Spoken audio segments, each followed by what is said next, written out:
pertama adalah niat. Niat yang tulus karena Allah Subhanahu wa taala. Karena kekuatan niat ini sangat mempengaruhi dari seberapa lama kita itu bisa bertahan dalam menghafal Al-Qur'an. Kalau misalnya nanti niatnya karena beasiswa saja, tentu nanti kalau tidak dapat beasiswa nanti menghafalkannya sudah selesai. Kalau misalnya nanti niat menghafal Al-Qur'an itu supaya diangkat menantu misalnya, diangkat menantu, nanti kalau misalnya tidak dapat akan kecewa sehingga tidak menyelesaikan hafalan. Nah, niat yang baik, niat yang tulus, ikhlas ini menjadi sangat penting supaya kita nanti tidak putus di tengah-tengah perjalanan kita dalam menghafalkan Al-Qur'an. Kemudian yang kedua, setelah niat kita tepat, niat kita baik adalah baik bacaan Al-Qur'an kita. Nah, jadi ini salah satu problem di masyarakat kita, di mana semangat untuk menghafalkan Al-Qur'an itu lebih tinggi daripada semangat kita untuk belajar memperbaiki bacaan Al-Qur'an itu sendiri. Karena sesungguhnya modal yang paling penting, yang paling utama dalam menghafal Al-Qur'an itu adalah bacaan Al-Qur'an kita sudah baik, sudah sempurna. Jadi kalau dikelompokkan itu ada 4 ya orang baca Al-Qur'an, terutama di Indonesia ini ya. Yang pertama ada orang yang tajwidnya bagus, suara dan lagunya bagus. Ini sangat-sangat ya luar biasa untuk mengimami sholat, untuk murotal itu bisa. Bismillahirrahmanirrahim. Ara'aita alladhi yukadzibu bid-din fadzalika alladhi yad'ul yatim. Nah, itu. Yang kedua, tajwidnya bagus, suara dan lagunya biasa. Nah, jadi ini sudah bagus, cuma kurang apa istilahnya? Kurang sedap. Nah, jadi untuk membaca sendiri sudah layak, tetapi untuk menjadi imam sholat, kalau ada yang lain yang lebih bagus ya saya kira lebih baik yang lain. A'udzu billahi minasy syaithanir rajim. Bismillahirrahmanirrahim. Ara'aital ladzi yukadzibu bid-din. Nah, itu tajwid tepat tapi tidak berirama gitu. Tidak salah tapi kurang sedap. Nah, kemudian yang ketiga lagunya bagus, tajwidnya tidak tepat. Ini yang berbahaya karena bisa menipu orang yang tidak tahu. Dan itu hanya diketahui oleh orang yang memang ahli tajwid. Ara'aital ladzi yukadzibu bid-din. Nah, itu kayaknya bagus tapi ya seperti itulah. Itu tadi contoh yang salah itu ya. Dan yang terakhir adalah tajwidnya tidak tepat, suaranya juga tidak bagus. Nah, ini tidak perlu dicontohkan. Itu. Kemudian yang ketiga, persiapan sebelum menghafal Al-Qur'an yaitu menggunakan satu mushaf. Nah, jadi ketika mau menghafal Qur'annya tidak boleh gonta-ganti. Jadi harus satu. Kalau menggunakan mushaf yang terbitan Toha Putra misalnya atau terbitan yang lain itu tidak boleh ganti sampai paripurna 30 juz. Dan mushaf yang digunakan itu standarnya kalau di Indonesia ini banyak yang menggunakan mushaf Al-Qur'an pojok 5 baris. 15. Baik itu cetakan Kementerian Agama, Lajnah Pentasih Al-Qur'an atau cetakan Timur Tengah. Nah, itu 15 baris. Ada yang tidak 15 baris? Ada, tetapi tidak banyak. Seperti contoh yang digunakan di daerah Bima dan sekitarnya itu ada mushaf 18 baris yang juga digunakan untuk menghafal Al-Qur'an. Intinya mushaf yang digunakan harus satu tidak ganti-ganti untuk mempermudah visualisasi otak kita ketika mengingat ayat-ayat Al-Qur'an. Kemudian yang keempat adalah mencari guru. Nah, ini penting bagi seorang hamilul Quran karena guru itu akan membimbing kita menuju jalan yang benar. Jadi jangan sampai kita itu menghafal Al-Qur'an sudah dapat 15 juz, 10 juz, 20 juz, bahkan 30 juz, tapi belum pernah disetorkan kepada guru. Nah, ini bahaya karena nanti bisa-bisa yang kalian hafalkan salah, tetapi karena sudah hafal, jadinya sulit untuk dirubah, diedit ya kalau bahasanya orang TI. Itu yang keempat. Dan yang Betul terakhir tuh. adalah membuat target. Orang yang menghafal Al-Quran itu harus punya target. 1 tahun berapa, 2 tahun berapa, ketika kuliah berapa. Kalau di eh, tempat kami di UIN Malang itu ada program yang namanya wisuda tahfidz, di mana wisuda tahfidz itu dilaksanakan 1 tahun sekali. Nah, peserta wisuda itu tidak hanya yang 30 juz saja. Kalau yang 30 juz saja itu biasanya di pondok, tapi kalau di kampus itu hafal 5 juz sudah di wisuda, 10 juz di wisuda, 15 juz dan seterusnya sampai 30. Ini tujuannya untuk memotivasi mahasiswa-mahasiswi ini untuk selalu meningkatkan jumlah hafalannya. Jadi itulah pentingnya tadi membuat target. Syukur-syukur nanti siapa tahu kalian yang ada di sini, salah satu yang ada di sini atau semuanya nanti di wisuda sarjana juga di wisuda tahfidz. Amin ya Allah. Amin. Amin ya Allah. Baik, selanjutnya setelah persiapan kita lalui semua, selanjutnya adalah metode dalam menghafal Al-Quran. Oke, eh, saya membaca di bukunya Kiai Haji Muhammad Zain tentang metode menghafal Al-Quran. Itu tidak lain, ada 3 secara umum. Yang pertama adalah metode seluruhnya. Apa metode seluruhnya? Yaitu membaca satu halaman dari baris pertama sampai baris terakhir secara berulang-ulang sampai hafal. Jadi sebelum kita mulai menghafal, kita tentukan dulu mau menghafal berapa banyak. Kalau satu halaman, berarti kita membaca satu halaman itu berulang-ulang sampai hafal. Seperti itu. Kemudian yang kedua adalah metode bagian. Metode bagian ini membaca ayat demi ayat atau kalimat demi kalimat sampai satu halaman. Jadi bedanya dengan metode seluruhnya, ini langsung spesifik dihafal per ayat atau per kalimat. Itu. Jadi kalau menghafal satu halaman, langsung per ayat dihafalkan. Dan yang terakhir, ini yang banyak dipakai Ya. oleh para penghafal Al-Quran itu adalah metode campuran, yaitu membaca satu halaman berulang-ulang dulu, kemudian pada bagian tertentu dihafal tersendiri, kemudian diulang-ulang lagi secara keseluruhan. Jadi dibaca dulu satu halaman, kemudian setelah dibaca berkali-kali satu halaman, per ayat itu mulai dihafal. Itulah metode metode campuran. Tetapi dari ketiga metode ini, itu bagi seorang penghafal Al-Quran itu sebenarnya berlaku keberagaman, bukan keseragaman. Ya, jadi metode ini bisa jadi cocok untuk si A, tapi tidak cocok untuk si B. Nah, itu yang tahu adalah kalian sendiri. Makanya berlaku metode menghafal Al-Quran itu adalah keberagaman, bukan keseragaman. Itu.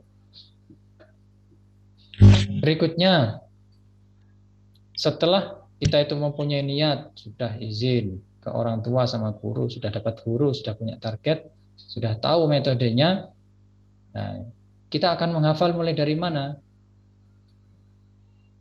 Yang pertama, ini kalau misalnya nanti di sana akan dibentuk kelas-kelas, itu bisa ini dibagi menjadi 3 ini. Yang pertama adalah tahfidz asasi. Tahfidz asasi itu apa? Yaitu menghafal surat-surat pendek yang sering digunakan dalam keseharian kita. Seperti surat Al-Fatihah. Al-Fatihah sudah hafal semua tapi ya.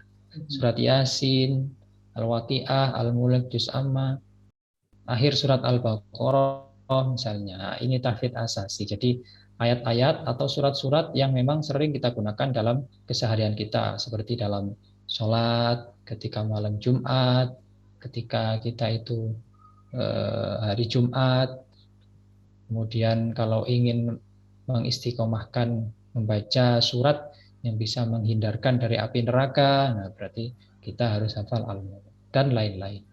Kemudian yang kedua, tahfidz takhususi. Nah, tahfidz takhususi ini menghafal ayat-ayat atau surat-surat tertentu yang berhubungan dengan disiplin keilmuan yang kita tekuni. Nah, seperti ayat-ayat kedokteran dan atau ayat-ayat pendidikan.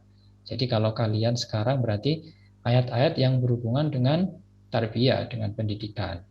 Apa saja ayat-ayatnya? Nah, itu silahkan dicari. Kemudian nanti kalau sudah dapat itu dikumpulkan. Nanti ada materi tahfidz ayat-ayat pendidikan. Seperti kalau di jurusan syariah itu ada tahfidz ayatul ahkam, kemudian tahfidz ayatul tib, ayat-ayat tentang kedokteran. Itu sangat bagus sekali untuk para mahasiswa dan mahasiswi karena mereka akan bisa mengintegrasikan ya penemuan-penemuan ilmiah, penelitian-penelitian dengan isyarat-isyarat yang ada di dalam Al-Quran. Itu tahfidz takhususi. Dan yang terakhir adalah tahfidz jami'i. Tahfidz jami'inya adalah menghafal seluruh ayat dalam Al-Quran mulai juz 1 sampai juz 30. Selanjutnya, sekarang ini saya akan lebih masuk ke teknis tentang praktek dalam menghafal Al-Quran. Nah, ini saya baca dari buku Bunga Rampai Mutiara Al-Quran. Ini buku tahun 2006, ini buku lama ini, tapi kurang tahu ini di mana cara mendapatkannya ini. Ini kalau bisa kalian lihat ini berisi kumpulan tulisan para pakar-pakar Al-Quran, di antaranya Kiai Asin Sakho, Kiai Basori Alwi, dan sebagainya. Nah, di dalam buku itu disampaikan praktek menghafal Al-Quran yang disampaikan oleh Dr. Kiai Haji Asin Sakho. Yang pertama yaitu membaca ayat yang akan dihafal 10 kali dengan melihat mushaf. Jadi contoh misalnya saya mau menghafal surat Al-Kafirun, berarti membaca Al-Kafirun sampai 10 kali dengan melihat mushaf dan konsentrasi. Apa artinya konsentrasi? Konsentrasi itu tujuannya supaya tidak ada pikiran lain yang masuk. Nah, jangan-jangan kita membaca Al-Kafirun 10 kali tapi yang diingat adalah hutangnya, misalnya tugasnya. Nah, itu berarti belum konsentrasi. Kemudian yang kedua, membaca ayat tersebut berulang-ulang sebanyak 10 kali, sekali waktu dengan memejamkan mata. Nah, jadi pengulangan yang kedua ini, itu sekali-kali kita itu dengan memejamkan mata. Jadi mencoba sudah mulai ada gambaran atau belum. Kalau sudah ada gambaran, baru step yang ketiga, mengulang ayat tersebut 10 kali tanpa melihat mushaf dengan memejamkan mata. Nah, jadi ini sudah 100% ini hafal ini berarti memejamkan mata. Kemudian ketika sudah bisa lancar bagus, step yang selanjutnya adalah mengulang ayat tersebut 10 kali lagi dengan membuka mata tanpa melihat mushaf. Jadi ada perbedaan ketika kita itu menghafal dengan memejamkan mata dan membuka mata. Nah, jadi akan lebih mudah kita itu menghafal dengan memejamkan mata karena memang tidak ada gangguan mata. Tapi kalau kita dengan membuka mata itu akan lebih sulit. Nah, makanya kenapa kalau membuka mata sudah bisa hafal berarti itu hafalannya sudah bagus. Dan yang terakhir ini yang penting adalah merangkai setiap ayat yang telah dihafal sampai lancar dan memperdengarkan kepada orang lain. Nah, ketika sudah terangkai surat Al-Kafirun misalnya ayat 1, 2, 3 sampai ayat terakhir itu dibaca berulang-ulang baru kemudian diperdengarkan kepada orang lain. Kenapa di sini ke orang lain bukan guru?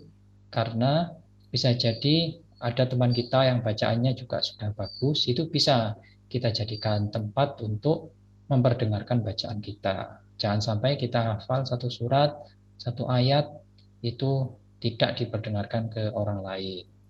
Bisa jadi yang kita hafal salah tapi kita tidak sadar.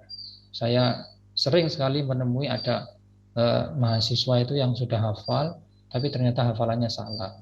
Contoh misalnya ada ayat Rabbana arinal ladaini itu arinal ladina itu sering sekali salah di situ. Yang lebih sering lagi di juz 1 itu biasanya fa'azallahuma syaitanu anha fa'akhrajahuma mimma kana fi. Nah, di situ sering sekali para pemula itu salahnya di situ. Jadi kana itu nanya dibaca pendek. Padahal itu nanya dibaca panjang. Nah itu sering. Kenapa kok hampir sama salahnya itu? Jadi seperti itu. Lanjut target. Target pencapaian hafalan.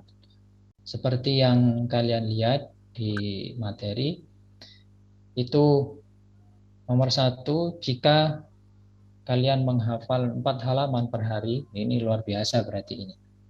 Jadi membutuhkan waktu 3 bulan untuk menyelesaikan hafalan 30 juz. Mudah-mudahan salah satu di antara kita ini ada yang bisa. Entah siapa nanti, kalau sudah ada yang berhasil, saya bisa dihubungi. Itu ya. Kemudian yang nomor 2 adalah jika kita bisa menghafal 2 halaman per hari, maka kita akan menyelesaikan 30 juz itu 1 tahun 30 hari. Jadi ini juga termasuk cepat ini. Makanya nomor 1 dan nomor 2 ini saya beri keterangan intensif. Artinya intensif itu waktu yang diberikan untuk menghafal Al-Quran dalam 24 jam itu tentu sangat banyak. Nah, untuk kalian yang mahasiswa-mahasiswi, saya kira intensif ini bisa dilakukan ketika libur kuliah itu, atau mungkin setelah kuliah selesai. Kemudian selanjutnya yang nomor 3 yaitu jika kita menghafal 1 halaman per hari. Insya Allah yang paling banyak dilakukan yang ini. Jadi 1 halaman per hari. Jadi kalau bisa berarti kita membutuhkan waktu 2 tahun 2 bulan untuk bisa menyelesaikan hafalan itu. Dan yang terakhir, jika kita bisa menyelesaikan setengah halaman per hari, maka kita butuh 4 tahun. Inilah yang dimasukkan ke dalam kategori reguler. Artinya reguler itu kita masih bisa melakukan aktivitas yang lain, termasuk kuliah, mengerjakan tugas, melakukan penelitian, dan sebagainya. Kemudian selanjutnya, ini target pencapaian selama 1 semester. Alhamdulillah, ini sudah kita terapkan di Malang, di HTG. Jadi dalam 1 semester itu biasanya terdiri dari 4 bulan efektif ya. 4 bulan efektif itu jika diturunkan, di breakdown, itu 1 bulan itu targetnya 1 juz. Di mana setiap minggunya kita targetkan 5 halaman. 5 halaman setiap minggu, maka estimasinya dalam 1 bulan itu mendapatkan perolehan 1 juz. Itu sudah dikurangi hari libur. Sampai bulan keempat itu akan bisa menyelesaikan 4 juz. Jadi kalau misalnya tadi yang disampaikan oleh Bapak Dekan targetnya adalah 4 juz, kalau kita bisa intensif itu sebenarnya 4 juz bisa diselesaikan dalam 1 semester. Tapi itu kembali lagi kepada lingkungan bi'ah Qur'aniyah di kampus, kemudian ketersediaan dan dukungan dari sumber daya yang ada di situ, seperti itu. Untuk di Malang, alhamdulillah biasanya itu target yang paling rendah dalam 1 minggu itu biasanya mahasiswa-mahasiswi itu bisa menyelesaikan 3 halaman per minggu. Jadi kalau 5 halaman ini target maksimal, biasanya minimal sih kalau mereka tidak bisa menyelesaikan itu, mereka masih bisa menyelesaikan 3 halaman. Artinya dari 5 hari efektif, Senin sampai Jumat, itu mereka menggunakan waktu untuk setoran itu 3 hari. Ada waktu 2 hari untuk yang lain, mulai dari mengerjakan tugas, diskusi, praktikum, dan sebagainya. Seperti itu. Kemudian selanjutnya, ini jadwal rinci kegiatan tahfidz atau hafalan yang bisa kalian lakukan, di mana target hariannya yaitu 1 halaman. Tadi seperti yang sudah saya sampaikan tadi, yang target yang paling banyak dipakai itu 1 halaman, maka target bulanannya 1 juz. Nah, aktivitasnya apa? Bisa dilihat di sini mulai dari nomor 1. Hari pertama itu kita melakukan setoran ziyadah 1 halaman. Hari kedua itu 2 halaman, yaitu 1 halaman baru dan 1 halaman hafalan lama atau murojaah. dan seterusnya. Nah, itu bisa kalian lihat di tabel yang sudah ada di slide. Sehingga di hari ke-20 itu setorannya adalah ziyadahnya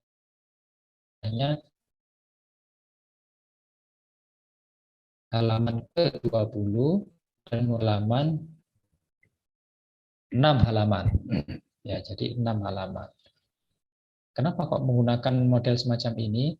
Ini dalam rangka untuk menyeimbangkan antara ziyadah dan murojaahnya. Karena salah satu problem orang yang menghafal Al-Quran itu adalah suka menambah, tidak suka mengulang. Karena kalau menambah itu hasilnya kelihatan, tapi kalau murojaah itu malas karena biasanya sudah pernah dihafal. Ini adalah salah satu metode yang banyak dipakai. Ada juga menggunakan cara yang lain, yaitu mulai dari hari pertama sampai hari ke-20 itu ziyadah terus. Hari pertama halaman 1, hari kedua halaman 2, hari ketiga halaman 3 sampai seterusnya. Jadi tidak ada murojaahnya. Nah, kalau semacam itu memang bisa cepat. Jadi bisa-bisa tidak sampai 2 tahun itu sudah hatam. Tetapi nanti ketika murojaah itu sangat sulit, rasanya seperti menghafalkan ulang, seperti itu. Nanti bisa kita diskusi setelah ini. Kemudian yang selanjutnya adalah manajemen istiqomah. Nah, mungkin di slide yang saya berikan itu belum ada, ini susulan.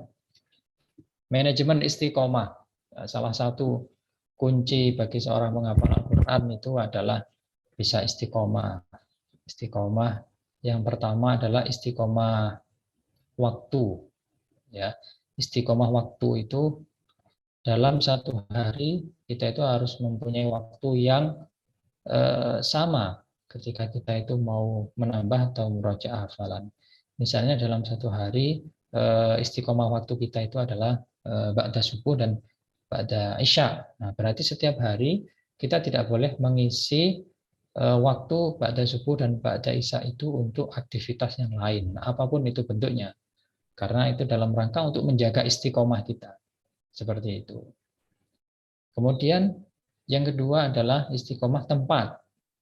Nah, tempat ini menjadi penting supaya bi'ah Qur'aniyah yang kita harapkan itu bisa tercapai. Artinya lingkungan yang memang benar-benar Qur'ani. Karena kita itu kalau menghafal Al-Quran tanpa ada temannya, tidak ada lingkungan yang mendukung, itu biasanya akan mudah putus asa. Nah, berkaitan dengan tempat ini, di tempat kami di Malang itu ada beberapa mahasiswa yang memang tinggal di pesantren yang ada di sekitar kampus. Saya kira itu sudah tidak ada masalah karena sudah menjadi bagian dari pesantren tersebut.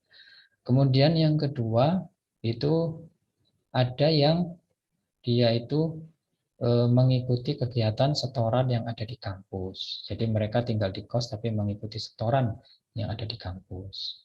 Nah, yang ketiga, nah ini yang jangan sampai terjadi bagi seorang penghafal Al-Quran, terutama mahasiswa itu tidak tinggal di pesantren dan tidak mempunyai tempat setoran.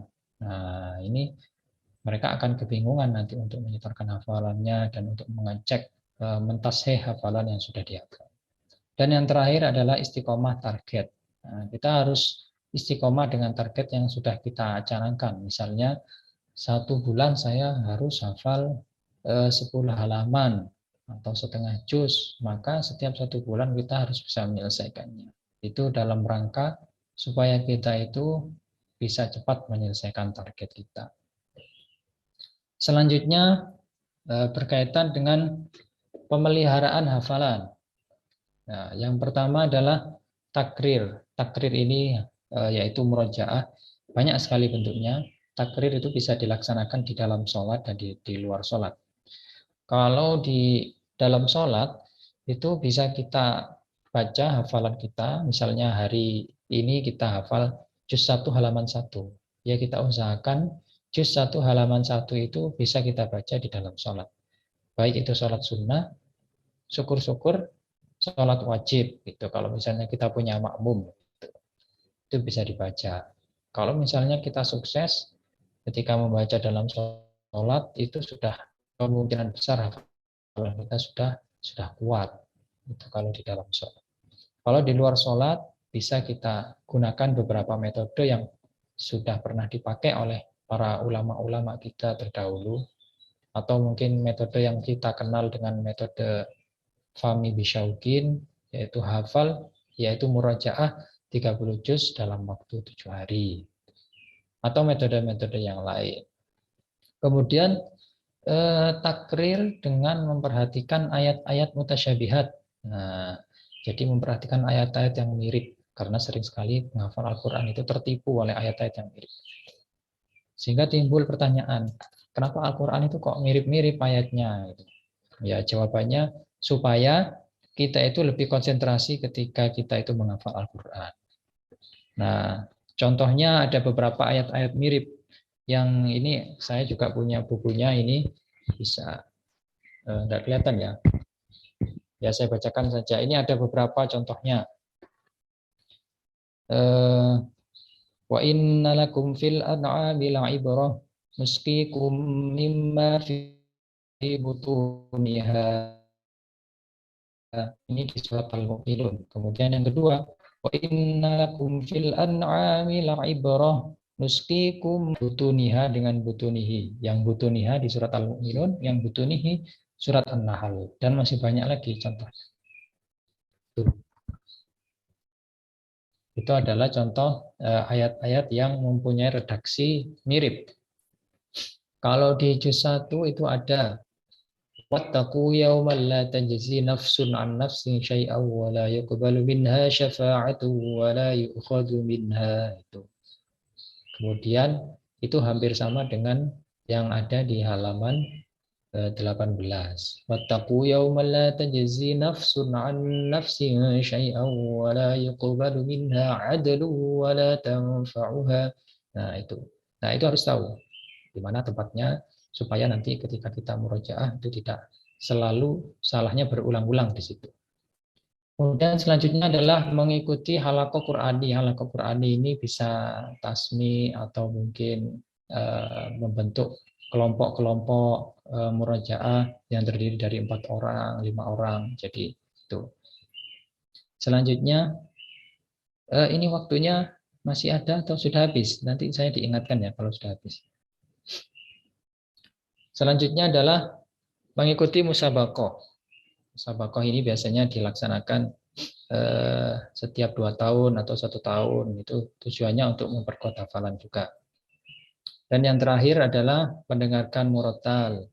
Ini tujuannya untuk memperkuat hafalan dan juga untuk mengecek apakah hafalan kita itu ada yang salah atau tidak. Sebaiknya ketika kita mendengarkan murotal, ya kita dengarkan memang dari bacaannya masyayikh yang bagus, yang pelan bacaannya.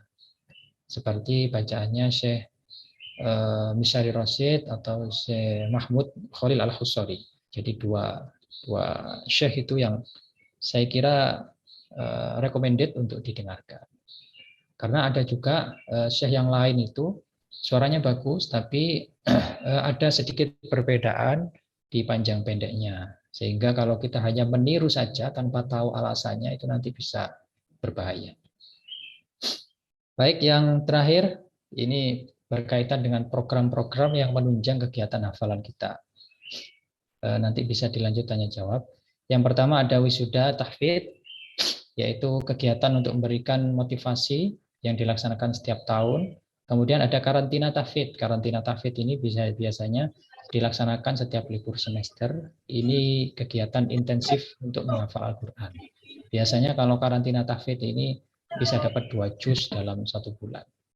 Yang ketiga ada tahfidz award, ada beasiswa tahfidz, dan yang terakhir ada rihlah Qur'aniyah. Baik, dari sini saya kira cukup, nanti bisa dibuka tanya jawab dan dari pemateri atau narasumber yang lain. Saya kira cukup, itu saja yang bisa kami sampaikan, kurang lebihnya mohon maaf. Assalamualaikum warahmatullahi wabarakatuh. Waalaikumsalam warahmatullahi wabarakatuh. Terima kasih kepada Ustadz Nazrul Rahman atas penyampaian materinya. Selanjutnya kita ke materi kedua, yaitu Ustazah Hajar Safwani Al-Hafidhullah LC yang akan menyampaikan materinya. Jadi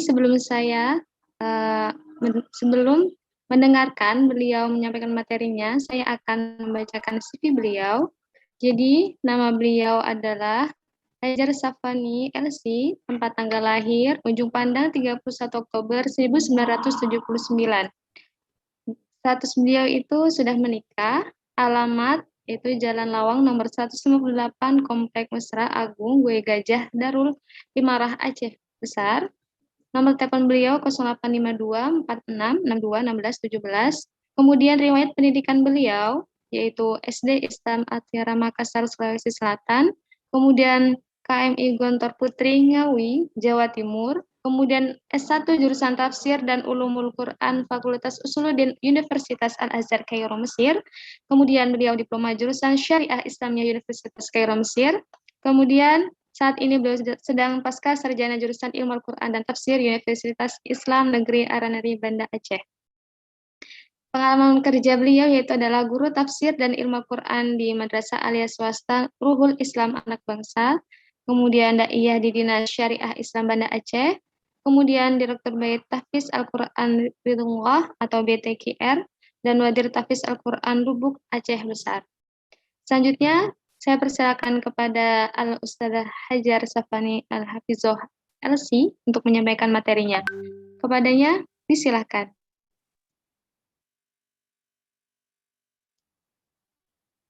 Baik, bismillahirrahmanirrahim. Assalamualaikum warahmatullahi wabarakatuh. Waalaikumsalam warahmatullahi wabarakatuh. Alhamdulillahi rabbil alamin. Assalatu wassalamu ala asyrafil anbiya'i wal mursalin wa ala alihi wa ashabihi ajma'in. Raditu billahi rabba wa bil islami dina wa bi Muhammadin nabiyya wa rasula. Subhanaka la ilma lana illa ma 'allamtana innaka antal alimul hakim.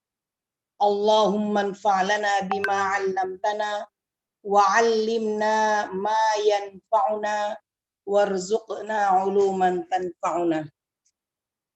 Alhamdulillah, pada siang yang berbahagia ini, di sini jam 1:30 waktu Indonesia Barat, kita masih bisa bertatap muka melalui virtual, melalui Zoom, dan mudah-mudahan ini juga menjadi sebuah media di samping untuk menyambung silaturahim,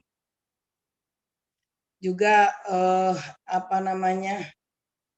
media untuk berbagi ilmu, ya, berbagi ilmu pengetahuan, berbagi ilmu seputar bagaimana kita bisa menciptakan generasi Qurani.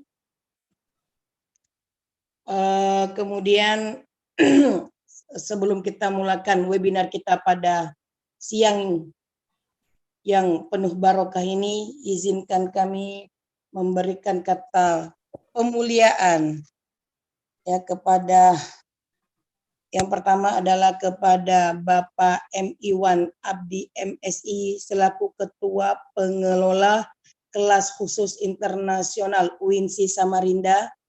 Kemudian pemuliaan kami juga kepada Bapak Dr. M.Ek. Mahmud MAG, Dekan FTIK UINSI Samarinda, dan segenap segenap pengurus dan panitia pelaksana acara yang mulia ini, yang mudah-mudahan bisa sama-sama kita petik manfaat dan barokah, sama-sama kita belajar terkait bagaimana kita bisa membangun keluarga Qurani sejak dini. Baik, mungkin bisa ditunjukkan slide selanjutnya.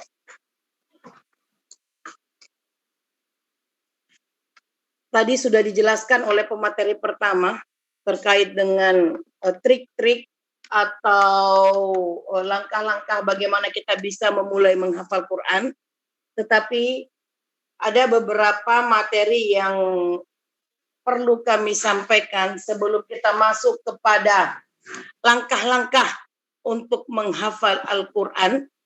Apa saja yang perlu kita persiapkan? Jadi ini lebih umum ya, jadi bukan kita tujukan kepada mahasiswa atau mahasiswi saja, tetapi seluruhnya, mau itu mahasiswa-mahasiswi artinya yang belum berkeluarga, ataupun orang tua yang sudah punya anak, dan anak itu sendiri, apa yang perlu dipersiapkan terkait untuk menciptakan generasi Qurani di usia yang sangat dini. Yang pertama adalah dua faktor penting dalam mewujudkan generasi yang cinta Al-Quran. Itu tidak terlepas daripada sepasang orang tua yang memiliki satu visi dan misi yang sama agar bisa menciptakan rumah tangga beliau sendiri, ayah, ibu, dan anak yang penghafal Al-Quran. Yang pertama adalah memilih calon bapak yang beriman dan berakhlak. Kemudian memilih calon ibu yang memiliki pengetahuan agama yang dalam. Nah, ini kedua daripada kriteria bapak dan ibu itu sudah ada dituntun oleh Rasulullah Sallallahu Alaihi Wasallam melalui hadisnya. Untuk seorang laki-laki memilih istri yang memiliki pengetahuan yang dalam agar dapat bisa memiliki keturunan yang soleh-soleha, punya kemauan untuk menghafal Quran, itu hadis yang sudah sangat ma'ruf. Yang mungkin semua juga sudah sering mendengar, kita semua sudah sering mendengar, yaitu dikatakan adalah tungkahul mar'ah li arba. Ya, jadi perempuan itu dikawini dengan atas 4 faktor. Yang pertama itu 5 liha, perempuannya yang kaya. Kemudian yang kedua li nasabiha, keturunannya yang bagus. Kemudian yang ketiga li jamaliha, ya berarti karena kecantikannya, perempuan itu cantik, boleh nggak dikawini? Boleh.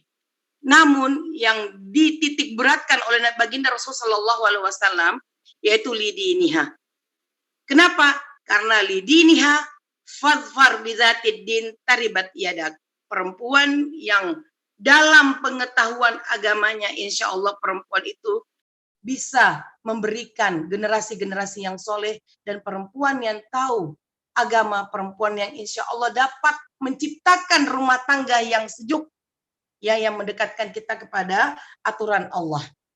Nah, itu kalau laki-laki memilih calon istri. Sementara dalam hadis juga ada dikatakan untuk perempuan yang memilih calon suami. Di situ dikatakan di hadis diriwayatkan oleh Ibnu Majah, an Abi Hurairah qala Rasulullah sallallahu alaihi wasallam, idza atakum man tardawna khuluquhu wa dinahu fazawwijuhu. Hadis ini ditujukan kepada para wali, yaitu apakah kepada ayahnya, ataukah kepada kakeknya, ataukah kepada abangnya. Nah, sekiranya datang seorang laki-laki yang bagus, ini mohon jangan dipilah-pilih, akhlaknya dan agamanya, maka kawinkan, kata Rasulullah Sallallahu Alaihi Wasallam. Nah, wa illa taf'aluhu takun fitnah. Kalau kita tidak melakukan ini, maka akan menjadi fitnah. Kemudian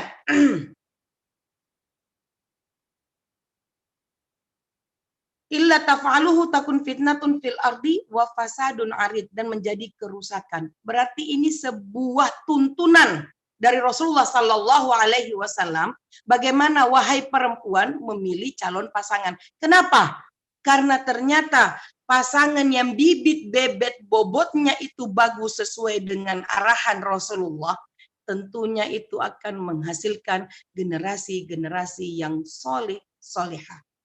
Jadi Rasulullah sangat adil. Bagi laki-laki ini kriteria dalam memilih perempuan, kemudian bagi perempuan dalam memilih laki-laki ini kriteria yaitu mimman tardawna khuluquhu wa dinahu. Baik, slide selanjutnya. Nah, berdasarkan dari ayat di atas surah An-Nahl ayat 78, ini bisa menjadi sebelumnya wallahu akhrajakum ya.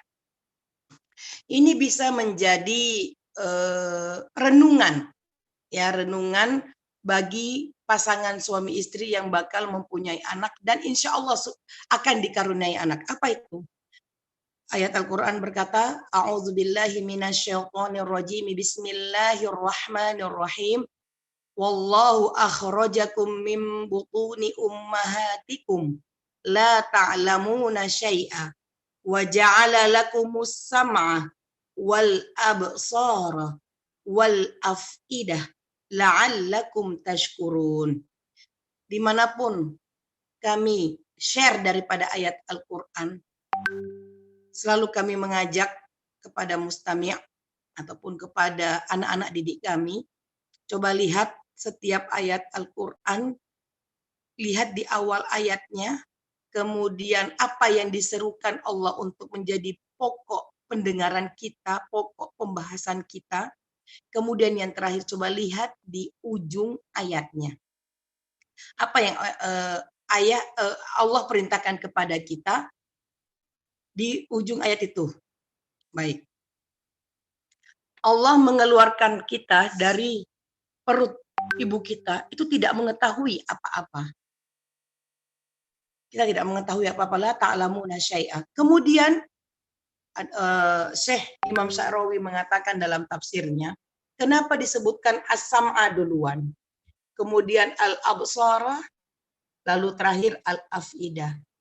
Ternyata organ-organ tubuh yang Allah sampaikan dalam surat An-Nahl ayat 78, yaitu as-sam'a, pendengaran, itulah organ yang pertama kali dihidupkan fungsinya. Maka tidak heran kalau bisa seorang wanita yang dipilih oleh laki-laki tadi untuk menjadi istrinya lalu diamanahi dengan keturunan, dari dalam kandungan sudah bisa diperdengarkan Al-Quran. As-sam'a. Apakah bayi tersebut mendengar? Iya. Lalu al-absarah. Itu adalah organ yang kedua yang Allah hidupkan fungsinya. Kapan? Setelah dia lahir. Fokusnya kita melihat itu rata-rata setelah mungkin seminggu bahkan sebulan dari setelah kita dilahirkan. Mencerna, membedakan mana yang baik, mana yang tidak, itu di usia yang sudah mulai bertambah. Tujuannya untuk apa? Kita semua adalah bersyukur. Maka bersyukurlah bagi pasangan suami istri yang masih muda, bahkan mungkin ini adik-adikku di UINSI yang belum berumah tangga, itu sudah bisa dari sekarang ya, kepingin kita yang menghafal Quran dan begitu juga kepada anak kita yang menghafal Quran, apa sih yang harus kita lakukan?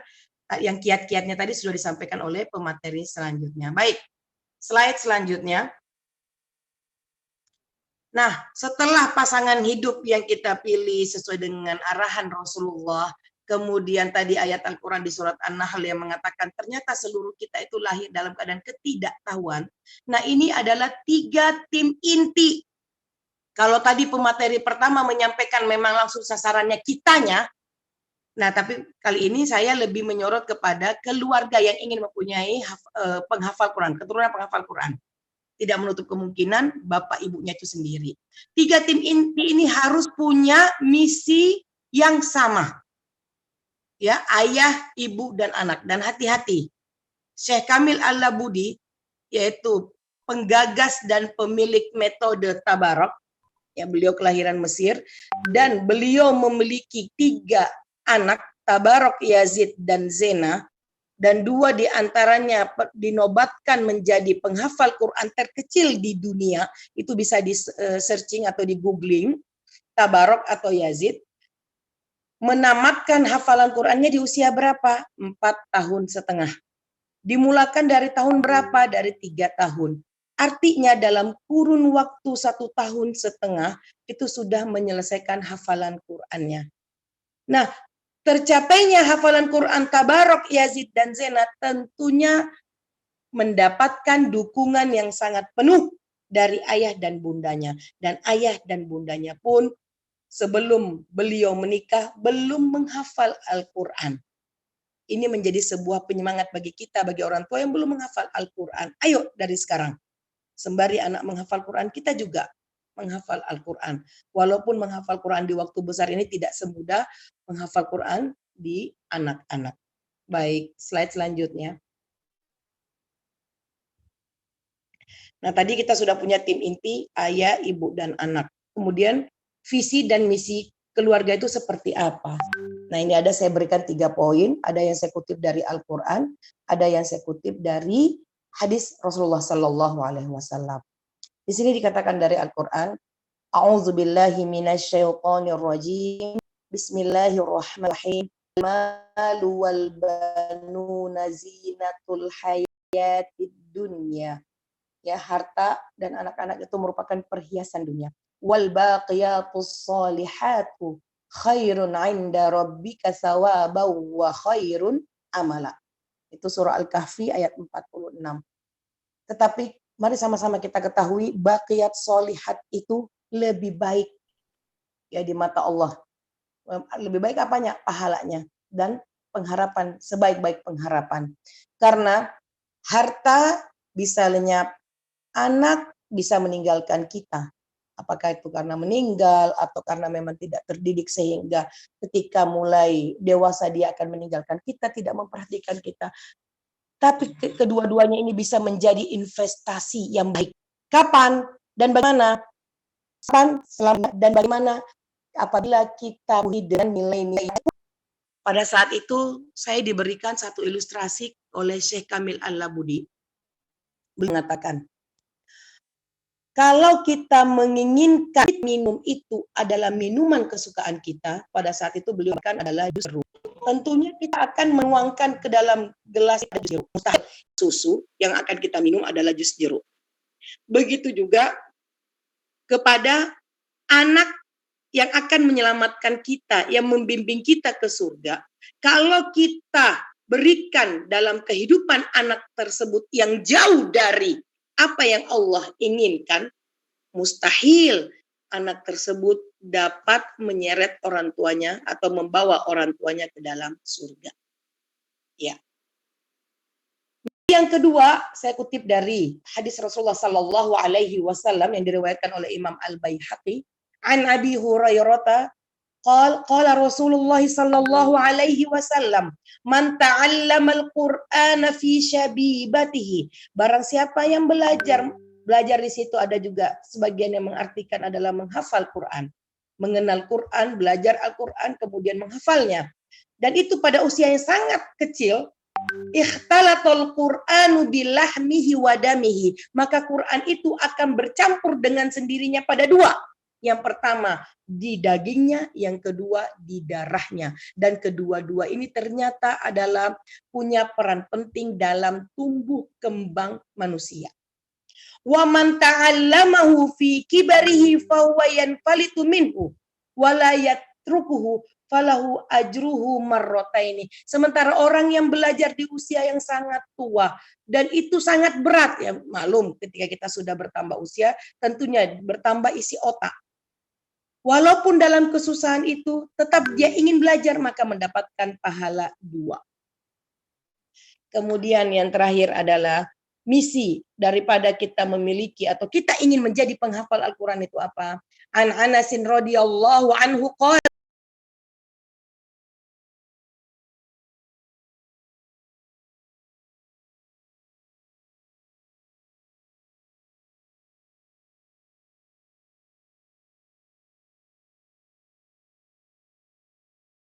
qala Rasulullah sallallahu alaihi wasallam, inna lillahi ahlin. Allah punya keluarga ternyata dari manusia. Qalu, para sahabat bertanya, manhum ya Rasulullah? Ahlul Quran, ahlullahi wa khassatuh. Ternyata di sini ketika saya merujuk daripada penjelasan ahlul Quran, Ini saya kaitkan dengan fenomena yang saya sering dapatkan di lapangan. Apakah sudah ada jaminan orang menghafal Quran itu masuk surga? Ada. Seperti yang diriwayatkan Imam Ali bin Abi Thalib. Man qara'al Quran wa hafizahu adkhalahu Allahu al-jannah. Itu kata Rasulullah SAW dalam sebuah hadisnya. Barang siapa yang baca Quran kemudian dia menghafal, Allah memasukkannya ke dalam surga. Wa syafa'ahu fi asyaratin kulluhum min ahlihi kulluhum qad istaujaban nar. Dan memberikan lagi syafaat. Orang yang menghafal Quran tadi itu memberikan syafaat kepada 10 anggota keluarganya, yang 10-10-nya itu divonis masuk neraka dengan adanya orang penghafal Quran atau anaknya yang menghafal Quran, menariknya dari neraka ke dalam surga. Tetapi pertanyaan, penghafal Quran yang bagaimana? Aduh.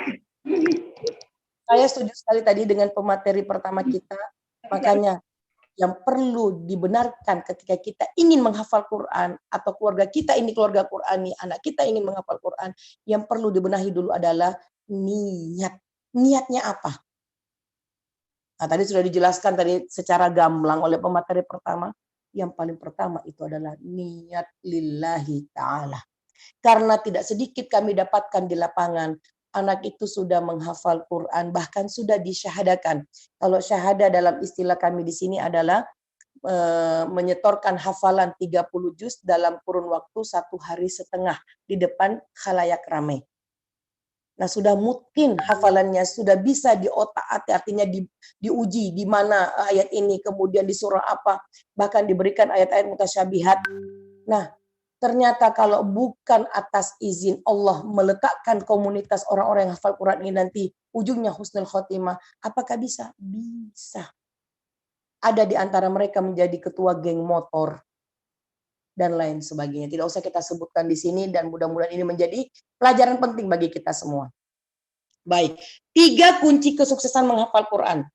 Ya, yang pertama itu adalah ikhlas, yang kedua itu doa. Doa bukan saja dari orang yang ingin menghafal Quran, tetapi doa juga dari orang tua, doa juga dari guru-guru, doa juga dari orang-orang sekeliling. Terus yang tidak terkalah penting adalah membersamai anak. Ini poin yang ini bagi kalau orang tua yang ingin anaknya menghafal Quran. Kalau kita lihat fenomena yang saat ini ramai di antara kita bekerja. Saya tidak mengatakan perempuan bekerja atau ayah yang bekerja itu adalah orang yang tidak memperhatikan keluarganya, tidak. Tetapi kami minta untuk mensisipkan sebahagian waktu itu untuk membersamai anak. Karena anak yang menghafal Al-Quran, kalau dilemparkan atau dimasukkan ke dalam lembaga pendidikan, kemudian orang tua lepas tangan, beda hasilnya dengan orang tua yang selalu membersamainya.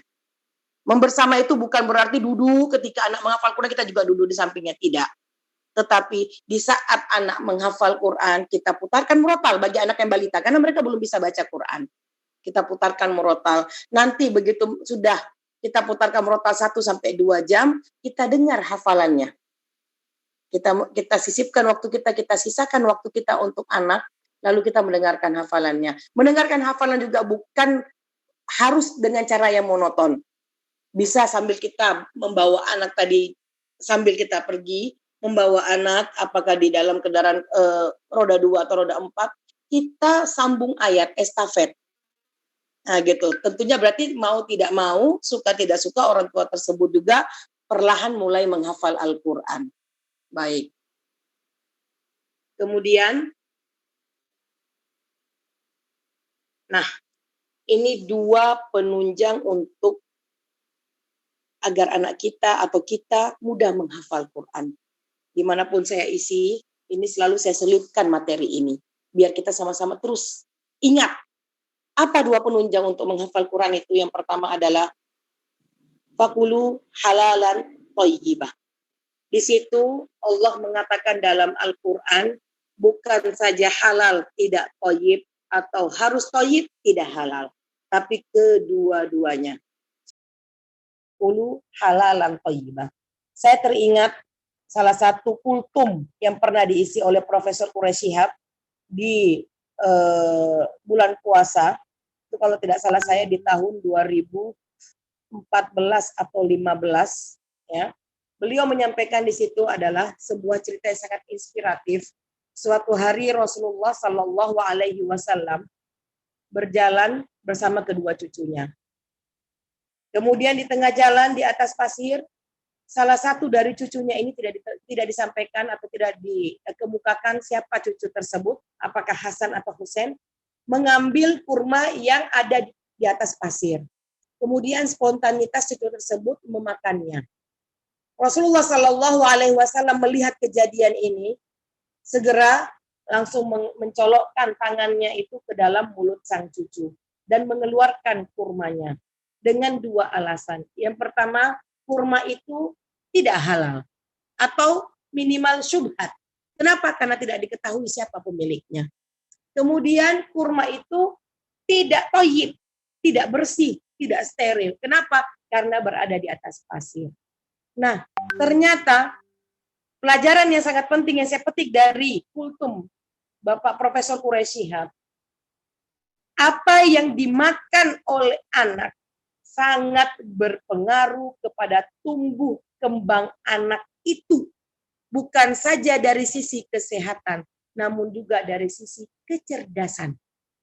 Nah, Rasulullah SAW tentunya melakukan hal ini, menginginkan cucunya nanti tumbuh sehat dan cerdas. Kemudian yang kedua adalah makanan yang baik. Penunjang untuk menghafal Quran itu makanan yang baik. Tadi ada ayat yang dibacakan oleh pemateri pertama itu, wa inna lakum fil an'ami la'ibrah nusqikum mimma fi butunihi min baini farothin wadamin labanan khalisan sa'ighal lisyaribin. Jadi di situ menceritakan tentang nikmatnya susu. Sebagaimana sih pentingnya susu itu dikonsumsi. Itu ada dijabarkan di dalam surat An-Nahl. Tadi ada juga disampaikan ada di surat Al-Mu'minun. Nah, makanan yang baik yang bagus dikonsumsi susu, kurma dan madu. Ini semua kita tahu, semua saya rasa sudah tahu khasiatnya daripada 3 makanan ini. Selanjutnya adalah, nah, bagaimana langkah-langkah mewujudkan generasi Qur'ani dari usia dini? Kalau tadi yang disampaikan oleh pemateri pertama itu adalah mungkin untuk khitabnya kepada mahasiswa-mahasiswi atau anak-anak yang sudah bisa baca Quran. Nah, bagaimana dengan anak-anak yang balita yang belum bisa baca Quran? Kalau saya pribadi, saya melihat untuk mewujudkan anak yang menghafal Quran itu tidak terlepas dari 2. Yang pertama adalah metode, yang kedua adalah konsistensi atau istiqomah. Nah, kalau 2 ini dilaksanakan, insya Allah tercapai wujudnya atau tercapai tujuannya. Langkah yang pertama adalah dimulakan dengan doa. Berdoa, ya Allah, mudah-mudahan dalam menghafal Quran ini Allah memberikan kemudahan, kelancaran. Nah, itu adalah langkah yang paling inti. Yang kedua, bagi anak-anak yang berusia balita, bahkan SD sekalipun, diperdengarkan bacaan syekh yang bacaannya sudah mu'tarof. Seperti siapa? Seperti Syekh Khalil Al-Husari.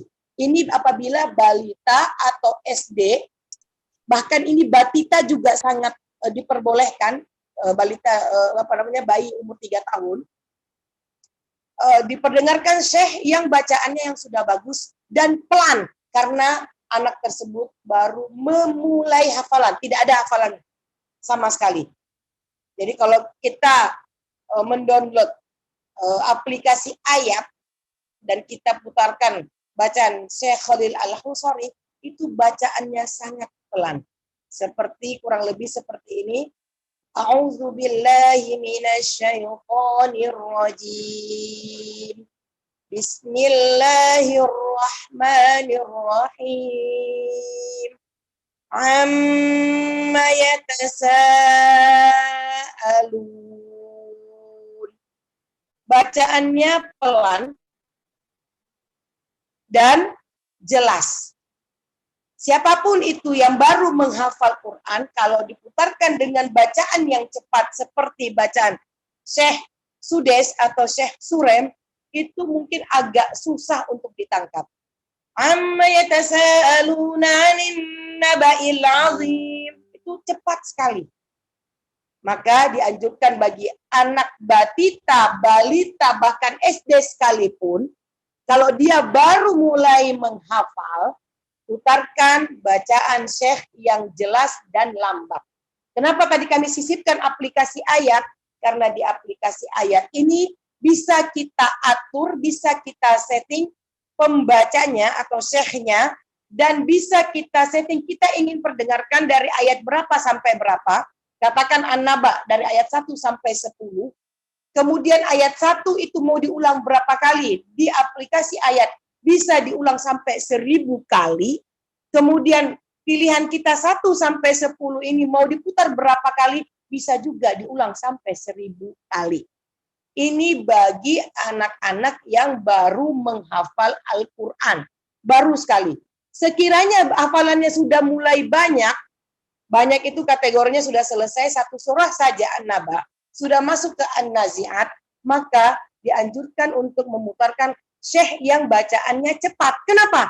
Karena anak-anak yang sudah ada bacaannya dan diperdengarkan dengan bacaan Syekh yang lambat itu membosankan.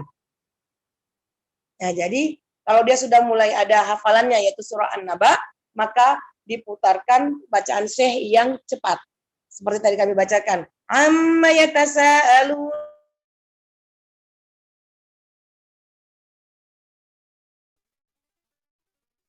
Kemudian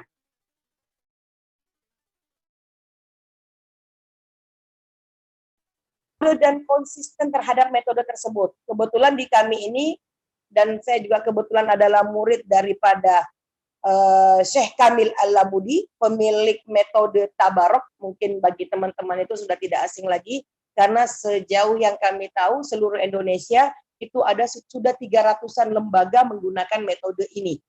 Nah, kami menerapkan metode ini di jenjang PAUD dan SD. Alhamdulillah berdasarkan pengalaman kami untuk jenjang PAUD, satu level di metode Tabarok itu ada 7 level. Level pertama itu juz 30, level kedua itu juz 29, dan kemudian level ketiga itu baru ke Al-Baqarah. Al-Baqarah dengan Ali Imran dan seterusnya. Nah, di level pertama